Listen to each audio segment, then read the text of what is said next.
I couldn't pay my property taxes. That probably doesn't sound like the beginning of a life-changing discovery, but that's exactly where this started. At 68 years old, I found myself sitting at my kitchen table with a tax notice in front of me, and no clear idea how I was going to come up with the money. Before I tell you what happened, I'd love to know where you're listening from. I always enjoy reading the comments and seeing how many different places these stories reach. And if you enjoy spending time with me, please consider subscribing. It helps the channel more than you might realize. My name is Evelyn Whitaker, and I live outside Tulsa, Oklahoma. For most of my life, I considered myself fortunate. My husband Robert and I were never wealthy, but we had a good marriage, a comfortable home, and 2 wonderful children. We worked hard, paid our bills, and built a life we were proud of. Robert passed away 3 years ago after suffering a stroke. Losing him changed more than I expected. Of course, I missed him emotionally, but there were also practical realities that came with suddenly managing everything on my own. Robert handled many of the things I rarely thought about during our marriage. He kept track of property records, insurance policies, maintenance schedules, and all sorts of paperwork that I never paid much attention to because he was always so organized. For a while, I managed reasonably well. Then costs started climbing. My homeowner's insurance increased. Utility bills became more expensive. Grocery prices seemed higher every month. None of those things were catastrophic on their own, but together they slowly started putting pressure on my finances. The biggest challenge arrived in the form of a property tax bill that was just over $6,000. I know some people have larger expenses, but for me it was enough to create a real problem. My savings had already been reduced by medical bills from Robert's final illness, and I didn't want to withdraw more money from my retirement accounts than necessary. For several days, I sat at the kitchen table trying to figure out my options. I considered selling some jewelry I rarely wore. I considered taking a part-time job, although the idea of returning to work at my age wasn't particularly appealing. I even looked at a few personal loan options, but none of them felt like good solutions. Eventually, I decided to visit the county treasurer's office and ask whether there were any payment programs available for homeowners in my situation. The woman who helped me was kind and patient. She reviewed my records, explained the available options, and printed several forms for me to take home. As she was gathering the paperwork, she asked whether I had ever reviewed the original property records for my land.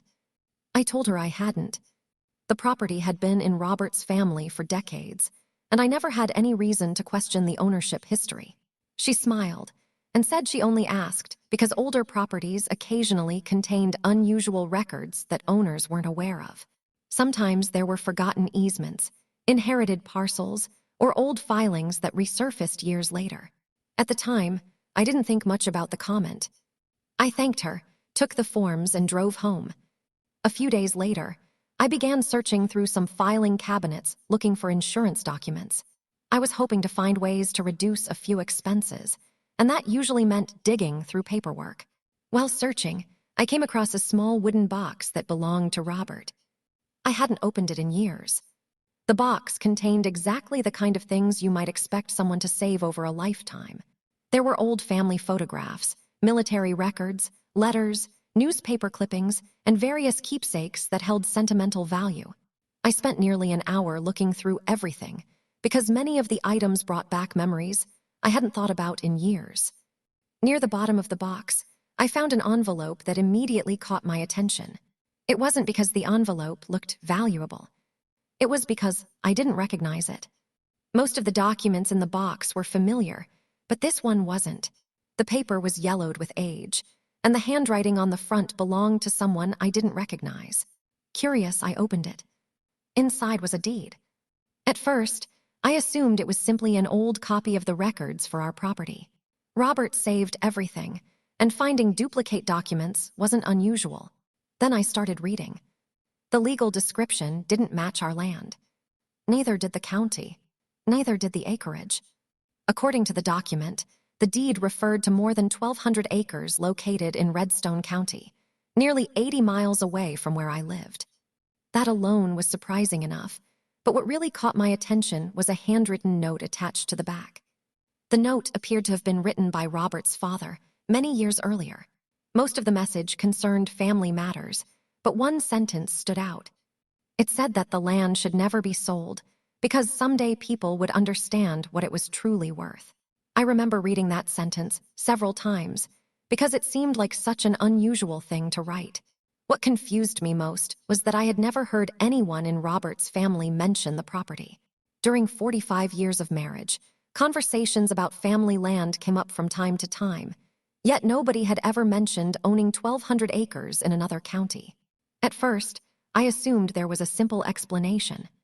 Perhaps the land had been sold decades ago, and the paperwork was never updated. Perhaps the deed had been replaced by newer records. Perhaps the property no longer existed in the form described by the document. Still, the discovery stayed in the back of my mind. That evening, I called my son Michael and asked whether he had ever heard anyone in the family talk about land in Redstone County. He hadn't. In fact, he sounded just as surprised as I was. The following morning, I decided to drive to the county records office. I wasn't expecting anything dramatic. Honestly, I thought a clerk would spend a few minutes looking through records before explaining why the document no longer mattered. Instead, the clerk spent nearly half an hour reviewing files before asking me to wait for a supervisor. A few minutes later, the supervisor arrived carrying a thick folder. She carefully compared the deed against several county records and then asked where I had found the document. After I explained that it belonged to my late husband's family, she reviewed the file one more time. Then she looked at me and said something I wasn't expecting. According to the county records, the property described in the deed had never been sold.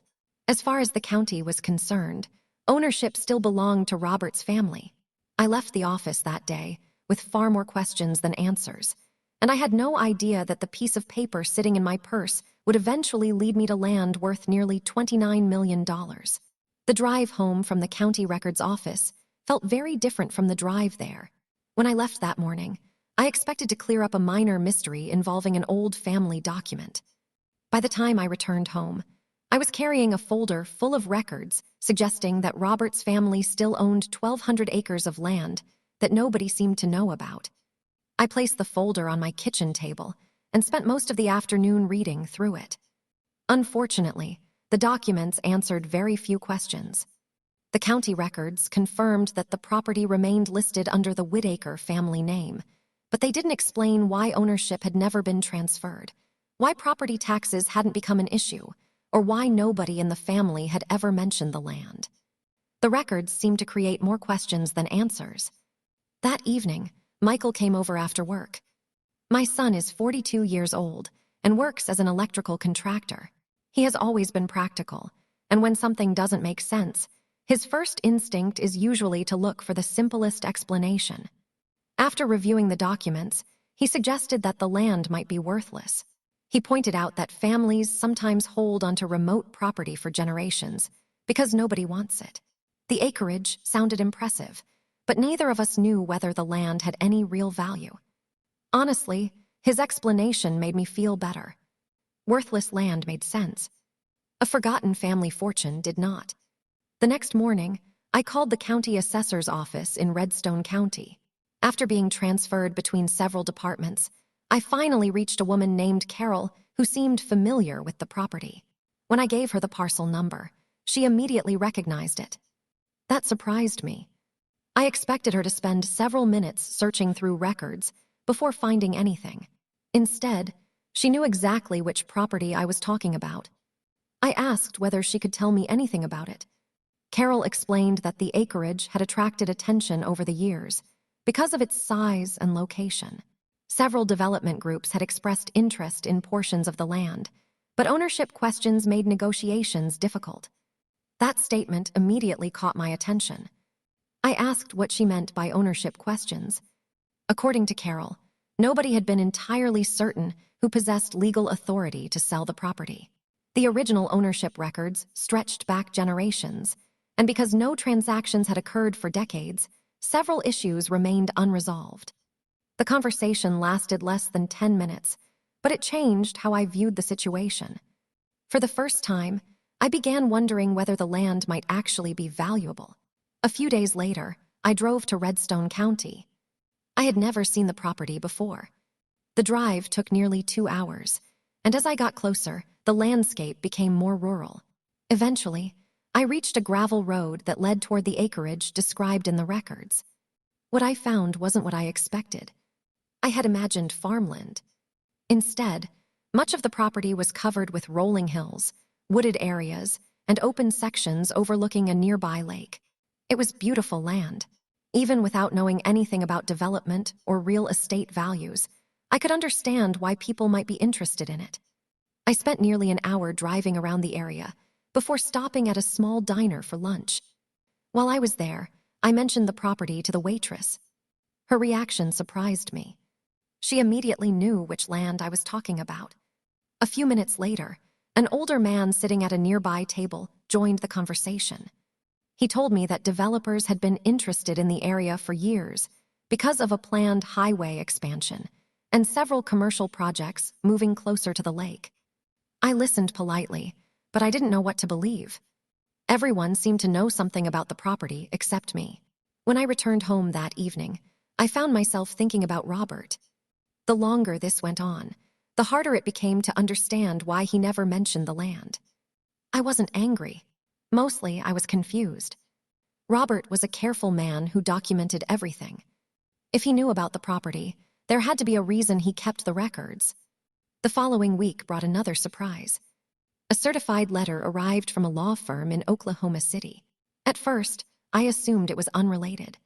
Then, I saw the property reference number listed near the top of the page. The letter stated that a development company wished to discuss purchasing a portion of the acreage and requested that any legal representatives of the Whitaker family contact them. I must have read the letter 3 times. Until that moment, the property had felt like an interesting family mystery. Now it felt real. Very real. The fact that attorneys were actively searching for whoever controlled the land suggested there was genuine money involved. I called Michael immediately. His reaction was very different from the one he had a week earlier. Neither of us was talking about worthless land anymore. Before ending the call, he suggested hiring a real estate attorney to determine exactly what we owned and what the property might be worth. It seemed like sensible advice. At that point, I still thought the land might be worth a few $100,000. Perhaps a little more. I certainly wasn't thinking in terms of millions. In fact, if someone had told me then that the acreage would eventually be valued at nearly $29 million, I would have assumed they were exaggerating. What I didn't know was that the property's value wasn't the biggest surprise waiting for me. The biggest surprise was discovering why Robert's family had spent generations making sure nobody sold it. The attorney Michael recommended was a man named Stephen Mercer. He specialized in real estate and estate matters, and after our first meeting, I understood why people spoke so highly of him. Unlike me, Stephen didn't seem surprised by unusual property records. He reviewed the deed, the county documents, and the letter from the development company with the calm expression of someone who had seen stranger situations before. At the end of our meeting, he told me that before discussing value, we needed to answer a more important question. Did the Whitaker family actually own the land? At first, that sounded like an obvious question. The county records said we did. The deed said we did. The assessor's office seemed to think we did. Stephen explained that ownership and clear ownership were often 2 different things. The property had passed through multiple generations. Several family members were deceased. Others had moved away decades earlier. Before anyone could sell land or negotiate with developers, the ownership history needed to be verified properly. Over the next month, Stephen and his team began tracing the property's history. The process turned out to be far more complicated than I expected. Some records dated back more than 70 years. Others were missing entirely. Several relatives listed in older documents had died long ago, and locating information about their descendants required considerable effort. As the research continued, Stephen provided occasional updates. Most of them were technical and difficult for me to follow. Then one afternoon he called and asked me to come into his office. His tone immediately caught my attention. Not because he sounded excited, because he sounded surprised. When I arrived, He handed me a copy of a document that had recently surfaced during the title review. It was a trust agreement. The trust had been established by Robert's grandfather, Samuel Whittaker, in 1951. According to the agreement, the acreage could not be sold without approval from a designated family trustee. More importantly, the document explained why the land had remained untouched for so many decades. Samuel Whittaker believed something valuable existed beneath the property. The trust didn't specify exactly what he believed it was. It simply stated that future generations should preserve ownership until the property's true value became clear. I remember looking up from the document and asking the same question that had been forming in my mind for weeks. Had anyone ever discovered what Samuel was talking about? Stephen nodded. Then he handed me another folder. Several years earlier, geological surveys had been conducted throughout portions of Redstone County. The surveys identified significant mineral deposits beneath multiple properties in the area, including sections of the Whittaker land. I won't pretend to understand the technical details. Even now, most of the reports look like another language to me. What I did understand was that several mining and development companies had spent years trying to acquire property throughout the region. Suddenly, many things started making sense. The interest from developers, the attorneys, the questions about ownership, the comments from people in town. The land wasn't valuable because of what sat on top of it. It was valuable because of what sat underneath it. As surprising as that information was, another discovery proved even more important. While researching old family records, Stephen located documents connected to Robert's father. Those documents showed that members of the family had received purchase offers over the years. Some of the offers were substantial, especially for their time. Every offer had been rejected. At first, I assumed that reflected simple family stubbornness. Then I found a letter written by Robert's father. The letter explained that several people had attempted to purchase the property at prices far below what independent experts believed it was worth. His conclusion was simple. If so many experienced investors wanted the land, there was probably a reason. The more I learned, the more respect I gained for the generations of Whittakers who came before me. They weren't wealthy people. Most lived modest lives. Yet somehow they had the patience to hold onto an asset they believed would matter one day. A few weeks later, Stephen arranged for an independent valuation. The appraisal process took nearly a month. During that time, I tried not to think about the numbers. I continued paying bills, maintaining the house, and living my normal life. Part of me still expected the property to be valuable, but not life-changing. When the report finally arrived, Stephen invited Michael and me into his office. I knew something was different the moment I walked into the room. Several documents were spread across the conference table. Stephen greeted us, sat down, and carefully reviewed the appraisal findings. The land itself was valuable. The development potential added considerably more value. The mineral rights increased the estimate even further. When he finished explaining everything, he slid the final report across the table. The estimated value of the Whittaker property exceeded $29 million. For a moment, neither Michael nor I said anything. I spent months worrying about how to pay $6,000 in property taxes. Now, I was looking at paperwork, suggesting that Robert's family had quietly held one of the most valuable properties in the region for generations. The number itself was difficult to comprehend. What I understood immediately was that my financial problems had changed overnight. What I didn't understand was why Robert never told me any of this. And as it turned out, the answer to that question would reveal a family conflict that had been hidden for decades. For several days after receiving the appraisal, I found myself checking the report over and over again. Not because I thought it was wrong, because the number simply didn't fit with the life I had been living. A month earlier, I was worried about a $6,000 property tax bill. Now an independent appraisal suggested that land connected to Robert's family might be worth more than $29 million. Even after hearing it from an attorney and seeing it on paper, I struggled to fully believe it. The first thing I did was pay my property taxes. I know that probably sounds funny given everything that happened afterward, but it was genuinely the first thing on my mind. For weeks, that tax bill had felt like a cloud hanging over me. Taking care of it felt like finally being able to breathe again. Michael laughed when I told him. He said most people would probably celebrate. I told him I would celebrate after I understood what was actually happening. At that point, I still had more questions than answers. The biggest question remained Robert. The longer I thought about the situation, the harder it became to understand why he never mentioned the property. We had shared 45 years of marriage.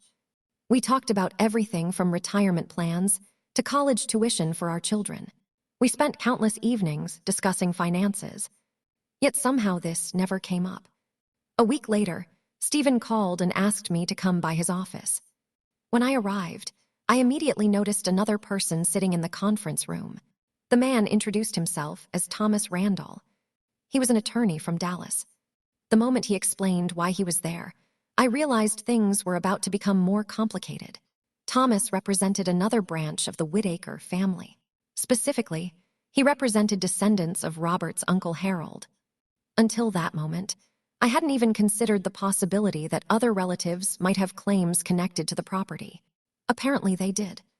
According to Thomas, several members of Harold's family believed they owned a portion of the acreage and should be included in any future negotiations involving the land.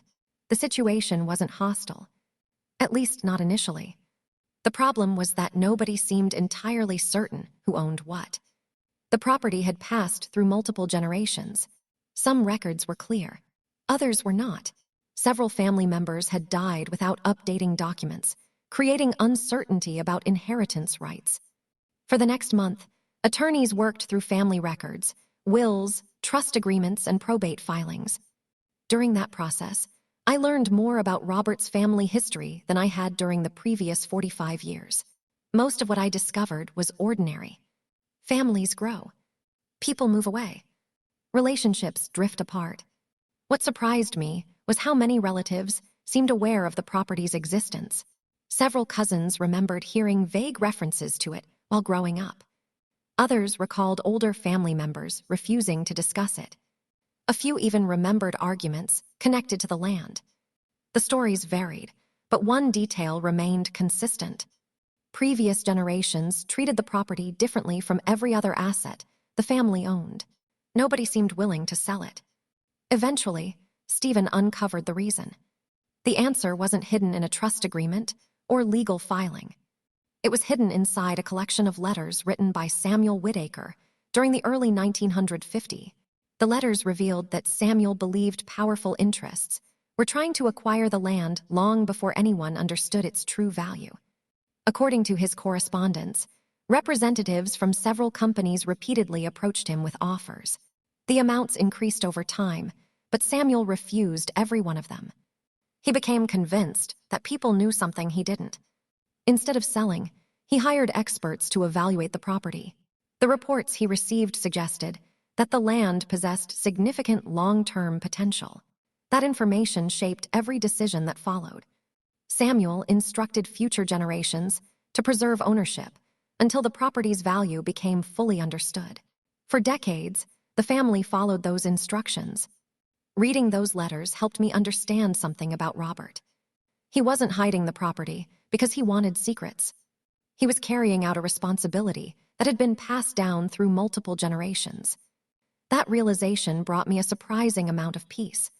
For months, I had quietly wondered whether Robert deliberately kept something important from me. The letters suggested a different explanation. He viewed the property as a family obligation rather than personal wealth. A few weeks later, negotiations with several development groups began. The process moved slowly. Offers were submitted. Counteroffers followed. Attorneys reviewed contracts. Experts evaluated environmental reports and development plans.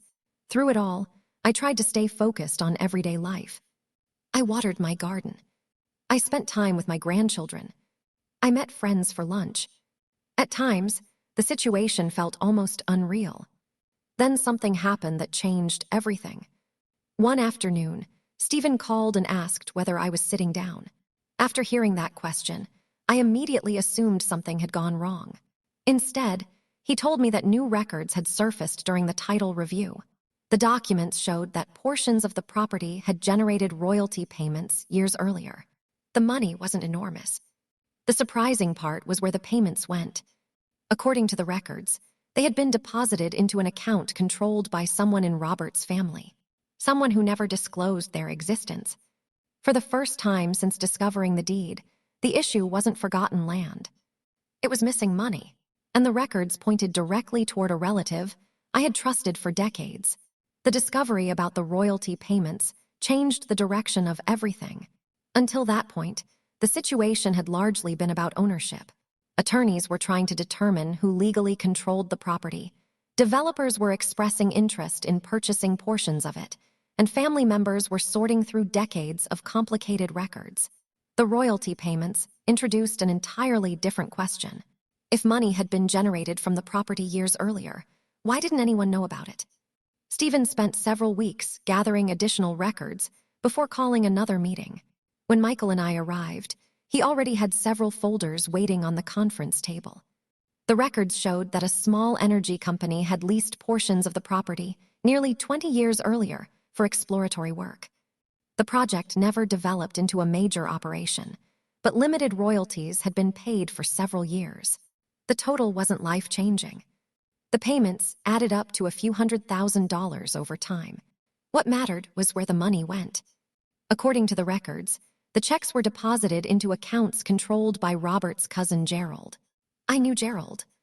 Everyone in the family knew Gerald. He attended reunions. He sent Christmas cards. He was the relative who always seemed to know a little bit about everyone's business. What nobody seemed to know was that he had been receiving money connected to the property. The situation became even more concerning when Stephen uncovered correspondence, showing that Gerald had never informed other family members about the payments. At first, I tried to give him the benefit of the doubt. Perhaps there was an explanation. Perhaps he believed he had authority to manage the funds.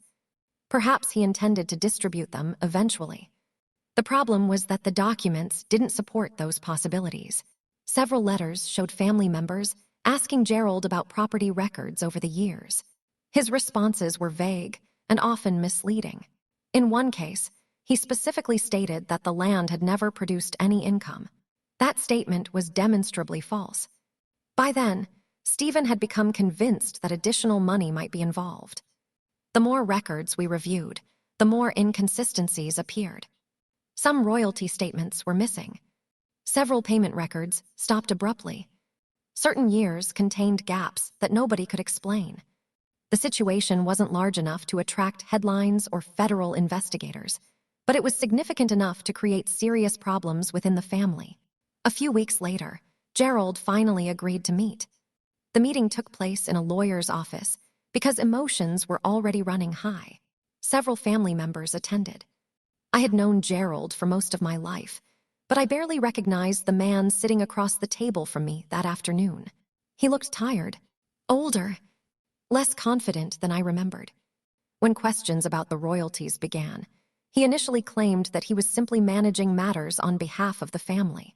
Unfortunately, the documents told a different story. As more records were presented, his explanations became increasingly difficult to follow. He insisted that some payments were reimbursements. Others were administrative expenses. A few, according to him, were compensation for years spent handling property issues. The problem was that none of those arrangements appeared anywhere in writing. Eventually, Gerald admitted that he should have informed the family about the payments. That admission was important, but it wasn't enough. By then, trust had already been damaged. After the meeting ended, I sat in my car for nearly 20 minutes thinking about how strange the situation had become. A few months earlier, I was worried about paying property taxes. Now I was sitting in parking lots after meetings with attorneys discussing family land, royalty payments, and missing records. Life has a way of taking unexpected turns. As difficult as the situation with Gerald was, it ultimately led to something positive. The family finally started communicating. For years, different branches of the Whittaker family operated almost independently. People moved away. Relationships became distant. Information wasn't shared. The property forced everyone back into the same conversation. Some discussions were uncomfortable. Some were emotional. Most were long overdue. Eventually, an agreement was reached. Ownership interests were clarified. Royalty issues were resolved. Future management responsibilities were assigned to a professional trust administrator rather than a family member. For the first time in decades, everyone was working from the same information. Then came the final stage. After nearly a year of negotiations, reviews, environmental studies, and legal work, several development groups submitted formal offers for portions of the acreage. The numbers were staggering. Even after legal fees, taxes, and distributions to various family members, the value connected to my share of the property would completely change my financial future. I remember sitting on my back porch the evening Stephen called with the final figures. The sun was beginning to set. The same property tax bill that started all of this was sitting in a drawer inside the house. I kept thinking about how close I had come to ignoring that old wooden box. If I hadn't gone searching for paperwork that day, I might never have found the deed. If I hadn't visited the county office, the property might have remained hidden for years. And if Robert hadn't preserved those records, none of us would have understood what previous generations were trying to protect. What started as a $6,000 problem had led me to land worth nearly $29 million. More importantly, it helped me understand something about my husband that I never fully appreciated while he was alive. Robert wasn't holding onto the property because he expected to become wealthy. He was preserving something he believed belonged to future generations. In the end, he was right. The land changed my life, helped my children, secured my grandchildren's future, and allowed our family to benefit from a decision made by people who had the patience to think decades ahead. Sometimes the most valuable inheritance isn't money. Sometimes it's the wisdom to hold on to something until the right moment arrives. If you've enjoyed spending this time with me, thank you for listening. And if you'd like to help support the channel, you'll find a Buy Me a Coffee link below. Your support is never expected, but it is always appreciated.